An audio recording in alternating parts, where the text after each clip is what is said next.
नमस्ते, सत श्री अकाल, सलाम। मैं हूं आपके साथ दिव्यांश शर्मा। नए संसद भवन का निर्माण कार्य शुरू होने जा रहा है, ये तो आपको अच्छी तरह से पता है। लेकिन इसमें क्या क्या खूबियां हैं, क्यों आखिरकार नए संसद भवन के निर्माण की जरूरत पड़ रही है, क्या आप जानते हैं?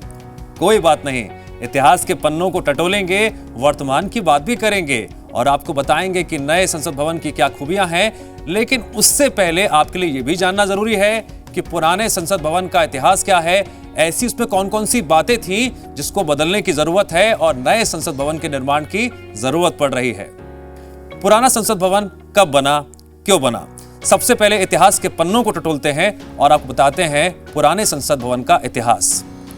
आज जिसे भारत का संसद भवन कहा जाता है, उसको 1912-1913 में सर एडविन लुटियंस और सर हर्बर्ट बेकर ने मिलकर डिजाइन किया था। यह ब्रिटिश भारत के अंदर बने नई राजधानी का एक हिस्सा था। अब निर्माण कार्य की बात करते हैं कि पुराना संसद भवन बना कब था।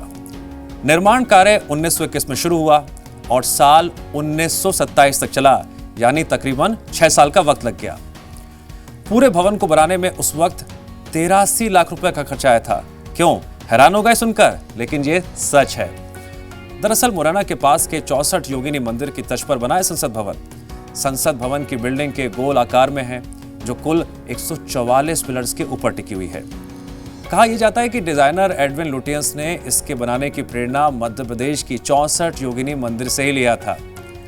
अब बताते हैं प्लानिंग की बात। प्लान क्या तैयार किया गया था इसको बनाने के लिए?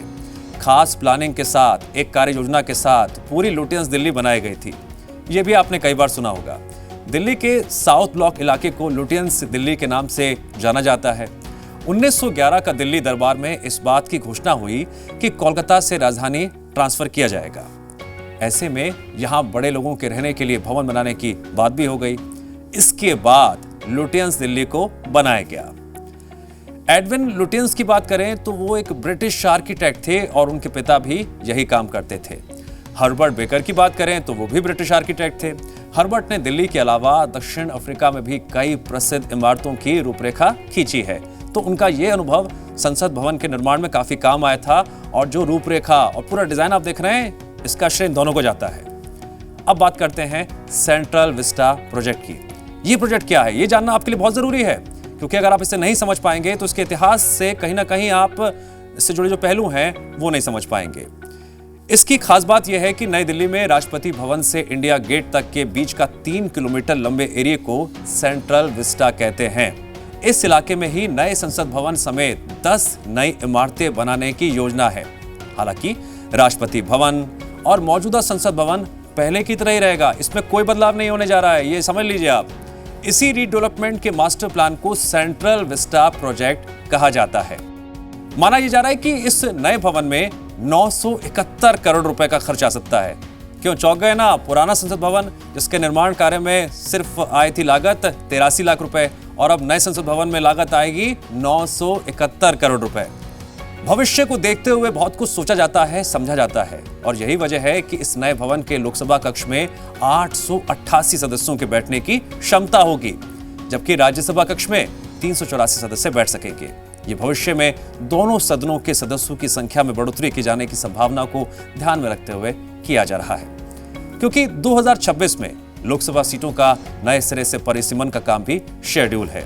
यानी भविष्य के बारे में भी बहुत कुछ सोचकर इसका निर्माण कार्य किया जा रहा है। अब नए भवन की जरूरत क्यों? आ रहा है ना सवाल बार बार आपके जहन में, इसका जवाब अब सामने आएगा। मार्च 2020 में सरकार ने संसद को बताया कि पुरानी बिल्डिंग ओवर यूटिलाइज्ड, यानी कि इसका अधिक उपयोग हो चुका है और यह खराब हो रही है। परिसीमन के बाद सांसदों के बैठने के लिए पुरानी बिल्डिंग में पर्याप्त जगह भी नहीं रहेगी, और इसी को देखते हुए नए भवन का निर्माण हो रहा है। इस बिल्डिंग को 2021 में 100 साल भी होने वाले हैं। नए संसद भवन की अब क्या क्या मुख्य बातें हैं, क्या आप ये जानना चाहेंगे? तो चलिए बिना देरी के आपको ये बताते हैं कि नए संसद भवन में क्या क्या खास बातें होंगी। सबसे पहली बात, ये पूरी तरह से स्वदेशी होगा। नए संसद भवन की बात करें तो यह आत्मनिर्भर भारत का सबसे बड़ा उदाहरण होगा। देश हो या विदेश, चर्चा जरूर होगी आत्मनिर्भर भारत के तहत नए संसद भवन को लेकर भी। टाटा प्रोजेक्ट्स लिमिटेड के द्वारा इस नई बिल्डिंग को बनाया जाएगा। संसद की नई इमारत 64,500 स्क्वायर मीटर में फैली होगी।